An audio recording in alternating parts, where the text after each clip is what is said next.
আবুল কাসেম মৃত্যুবরণ করার পরে চতুর্দিকে প্রোপাগান্ডা তৈরি হয়ে গেল, নবীজি নির্বংশ।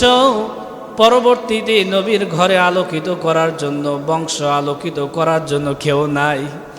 আল্লাহ ডাক দিয়া বলেন, ইন্না শানিয়াকা হুয়াল আবতার। ও শয়তানেরা, ও নবীর দুশমন, ইসলামের দুশমন, কোরআনের দুশমন, তোমরা শুনে নাও। যারা তোমরা মনে করতেছ আমার নবী নির্বংশ, আমার নবী নির্বংশ নয়। যারা তোমরা আমার নবীকে নির্বংশ বলেছ, মক্কার জমিন থেকে তোমরাই বিতাড়িত হবে, তোমরাই নির্বংশ, ঠিক কিনা? আল্লাহ পাক বলছে, হাবিব টেনশনের কোনো কারণ নাই, আপনাকে নির্বংশ বললে কি হবে? আপনি নির্বংশ নয়। পৃথিবীতে একজন আপনার সন্তান মৃত্যুবরণ করেছে, আবুল কাসেম। আবুল কাসেম মৃত্যুবরণ করলে কি হবে? পৃথিবীতে আপনার কোটি কোটি লক্ষ লক্ষ রুহানি সন্তান আবুল কাসেম তৈরি হয়ে গেছে, যারা আপনার বিরুদ্ধে আন্দোলন করবে, যারা আপনার মহান চরিত্রের উপর কালিমা লেপন করবে। আপনার সন্তান বেঁচে থাকলে আপনাকে যেমন প্রোটেস্ট করত, প্রতিবাদ করত, পৃথিবীতে হাজারো কোটি কোটি রুহানি সন্তান রয়েছে, তারাও নবী আপনার জন্য জীবন দেবে, জীবন উৎসর্গ করবে, ঠিক কিনা? নবী করিম সাল্লাল্লাহু আলাইহি ওয়াসাল্লাম মন খারাপ করে বসে আছেন। আল্লাহ রাব্বুল আলামিন তার হাবিবের প্রতি সূরা কাউসার অবতীর্ণ করলেন। আল্লাহ পাক ডাক দিয়ে বলে, ইন্না আ'তাইনাকাল কাউসার। হে নবী, আপনাকে হাউজে কাউসার দান করা হয়েছে। হাউজে কাউসার এমন একটি পানীয়, পৃথিবীতে কোনো নবীকে আল্লাহ পাক সে হাউজে কাউসার দান করেন নাই। শুধুমাত্র শেষ নবী এবং শেষ নবীর উম্মতের জন্য এই অফার, আর কোনো পয়গম্বরের জন্য এই অফার নাই। হাউজে কাউসার এমন একটি পানি, আল্লাহ রাব্বুল আলামিন জান্নাতবাসীদের জন্য 4 প্রকার সুসংবাদের ব্যবস্থা করেছেন। মাসালুল জান্নাতিল্লাতী উইদাল মুত্তাকুন। যারা জান্নাতি হবে, যারা মুত্তাকি হবে, আল্লাহ পাক রব্বুল আলামিন তাদের জন্য জান্নাতে 4 প্রকার পুরস্কার রেখেছেন। 1 নম্বরে ফিহা আনহারুম মিন মাইন গায়রি আসিন। ফিহা আনহারুম মিন মা, মা শব্দের শাব্দিক অর্থ পানি। মা মানে কি? পানি। একটু জোরে বলেন, আমার উপর রাগ করে বসে আছেন নাকি আপনারা? মা মানে কি? পানি। ফিহা আনহারুম মিন মাইন গায়রি আসিন। 1 নম্বরে স্বচ্ছ পানির নহর। নবীজি বলেন, এটি এমন একটি পানির নহর যে পানি দুর্গন্ধযুক্ত হবে না। আল্লাহ জান্নাতে আপনার আমার জন্য, মুত্তাকিদের জন্য এমন সুপ্রিয় পানির ব্যবস্থা রেখেছেন যে পানি কখনো গন্ধযুক্ত হবে না, ময়লাযুক্ত হবে না। দুনিয়ার পানি 2 মাস, 4 মাস, 5 মাস, 1 বছর, 2 বছর রাখার পরে পানিটা যেমন নষ্ট হয়ে যায়, জান্নাতে আপনার জন্য এমন সুমিষ্টি পানির ব্যবস্থা করেছেন, বছরের পর বছর পার হয়ে যাবে, ওই পানির রং গন্ধ কোনোদিন নষ্ট হয়ে যাবে না। 2 নম্বর ওয়া আনহারুম মিন লাবানিন লাম ইয়াতাগায়্যার তা'আমুহু। 2 নম্বরে স্বচ্ছ দুধের নহর। দুনিয়ার দুধ আপনি ফ্রিজে রাখলেও, ফ্রিজে রাখার পরে আবার বাইরে আপনি বের করবেন, 2-1 দিন রাখার পরে দুধটা ভেঙে যাবে, নষ্ট হয়ে যাবে, ঠিক কিনা? দুধ খাওয়া যাবে না, গন্ধ হয়ে যাবে। নবীজি বলেন, জান্নাতে এমন দুধের ব্যবস্থা করেছি, জান্নাতে এমন দুধের ব্যবস্থা করেছি যে জান্নাতের দুধের রং আর গন্ধ কোনোদিন নষ্ট হয়ে যাবে না।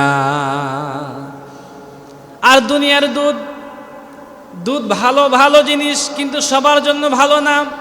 কোনো ডায়রিয়া রোগীকে যদি দুধ দেওয়া হয়, ওর জন্য সুবহানাল্লাহ, নাউজুবিল্লাহ। ডায়রিয়া রোগীকে যদি দুধ দেওয়া হয়, ও কি সুবহানাল্লাহ না নাউজুবিল্লাহ? ধর বাদনা চল পায়খানা, ঠিক কিনা?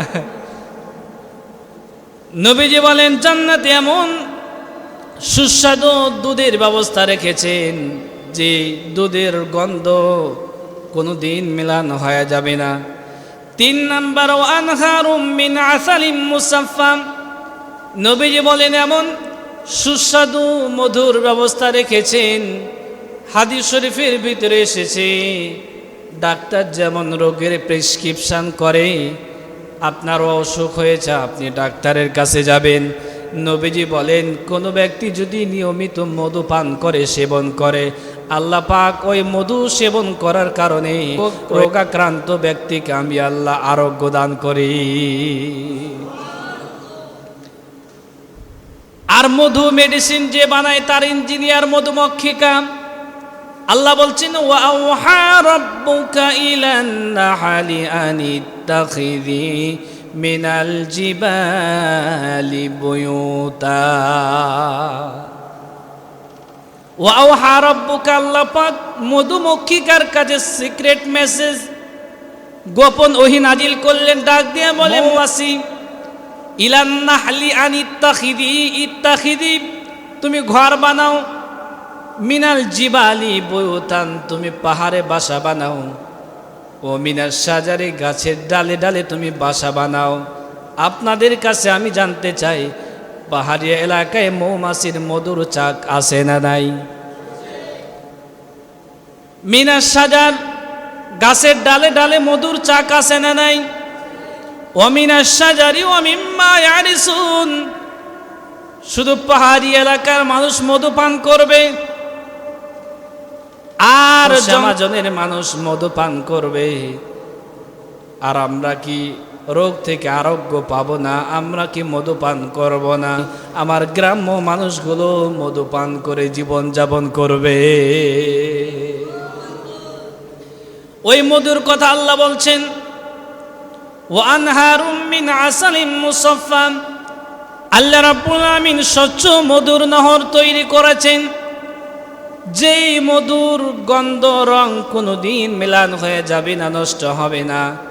4 নম্বরে আল্লাহ বলছেন ওয়া আনহারুম মিন খামরিল লাযযাতিল লিশশারিবিন। আল্লাহু আকবার। আল্লাহ পাক বলেন ওয়া আনহারুম মিন খামরিল লাযযাতিল লিশশারিবিন। এটা বখাটে যুবক সমাজের ভিতরে বেশি দেখা যায়, মদ খাওয়ার প্রবণতা যুবকদের ভিতরে বেশি আছে। সব যুবকের কথা আমি বলতে চাই না।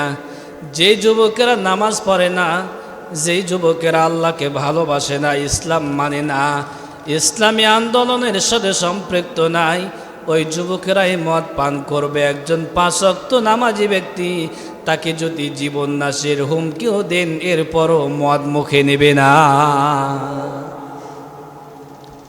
সম্মানিত উপস্থিতি, আল্লাহ রাব্বুল আমিন এই মদের কথা কি চমৎকার ভাবে বর্ণনা করেছেন। 4 প্রকার। 1 নম্বরে স্বচ্ছ পানির নহর, 2 নম্বরে স্বচ্ছ দুধের নহর, 3 নম্বরে স্বচ্ছ মধুর নহর, 4 নম্বরে স্বচ্ছ মদের নহর। 4 প্রকার পানি দিয়া আল্লাহ রাব্বুল আমিন হাউজে কাউসারের পানি তৈরি করবেন। নবীজি বলেন হাউজে কাউসারে এমন একটি পানি, একজন বান্দা বান্দিকে যদি পান করানো হয়, টোটাল 50 বছরে আর একটি দিনের জন্য বান্দা বান্দির পিপাসা লাগবে না। সুবহানাল্লাহ হলো না? আরো জোরে বলি সুবহানাল্লাহ। আল্লাহ ডাক দিয়ে বলে হাবিব ইন্না আ'তাইনাকাল কাউসার। ও হাবিব, টেনশনের কোনো কারণ নাই, আপনাকে আমি আল্লাহ হাউজে কাউসার দান করব। আল্লাহ ডাক দিয়ে বল হাবিব, আপনার প্রতি আমি আল্লাহ হাউজে কাউসার দান করব, আর আপনি ঘরের ভিতরে বসে থাকবেন তা নয়। প্রিয় ভাইরা আমার, আপনার সন্তানটা এমবিবিএস ডাক্তার হয়েছে, প্রশংসা করবেন কার? আর একটু জোরে বলেন। আপনার সন্তান এমবিবিএস ডাক্তার হয়েছে, আপনি আল্লাহর প্রশংসা করবেন। আপনার দোকানে ভালো ইনকাম হচ্ছে, ব্যবসা ভালো হয়েছে, প্রশংসা করবেন কার? আপনার সন্তানটা বড় একজন হাফেজ হয়েছে, আলেম হয়েছে, প্রশংসা করবেন কার? আল্লাহ ঠিক নবীকে যেন এই কথাই জানাচ্ছেন, ফাসল্লি লিরাব্বিকা ওয়ানহার, হে নবী আপনাকে আমি আল্লাহ হাউজে কাউসার দান করেছি, ফাসল্লি লি, আপনি আপনার রবের নামে নামাজ আদায় করুন, ওয়ানহার, এবং আপনার রবের নামে আপনি কোরবানি করুন। এর অনেক ব্যাখ্যা তাৎপর্য বিশ্লেষণ রয়েছে, আমি সেই দিকে যেতে চাই না। ইন্না শানিআকা হুয়াল আবতার, শয়তানগুলো বলে নবীজি নির্বংশ, যার ছেলে সন্তান নাই, যার কোনো সন্তান নাই তাকে বলা হয় নির্বংশ। এর মানে পরবর্তী প্রজন্ম তার বংশে আলোকিত করার জন্য কেউ নাই। কথা বলেন ঠিক কি না? নবীর সমস্ত পুত্র সন্তানগুলো মৃত্যুবরণ করেছেন। আমার প্রিয় আসনাফুল ভাই কি চমৎকার ভাবে বলেছেন, আবুল কাসেম মৃত্যুবরণ করার পরে চতুর্দিকে প্রোপাগান্ডা তৈরি হয়ে গেল, নবীজি নির্বংশ, পরবর্তীতে নবীর ঘরে আলোকিত করার জন্য, বংশ আলোকিত করার জন্য কেউ নাই। আল্লাহ ডাক দিয়া বলেন, ইন্না শানিআকা হুয়াল আবতার, ও শয়তানেরা, ও নবীর দুশমন, ইসলামের দুশমন, কোরআনের দুশমন, তোমরা শুনে নাও, যারা তোমরা মনে করতেছ আমার নবী নির্বংশ, আমার নবী নির্বংশ নয়, যারা তোমরা আমার নবীকে নির্বংশ বলেছ, মক্কার জমিন থেকে তোমরাই বিতাড়িত হবে, তোমরাই নির্বংশ, ঠিক কিনা? আল্লাহ পাক বলছে, হাবিব টেনশনের কোনো কারণ নাই, আপনাকে নির্বংশ বললে কি হবে, আপনি নির্বংশ নয়। পৃথিবীতে একজন আপনার সন্তান মৃত্যুবরণ করেছে, আবুল কাসেম।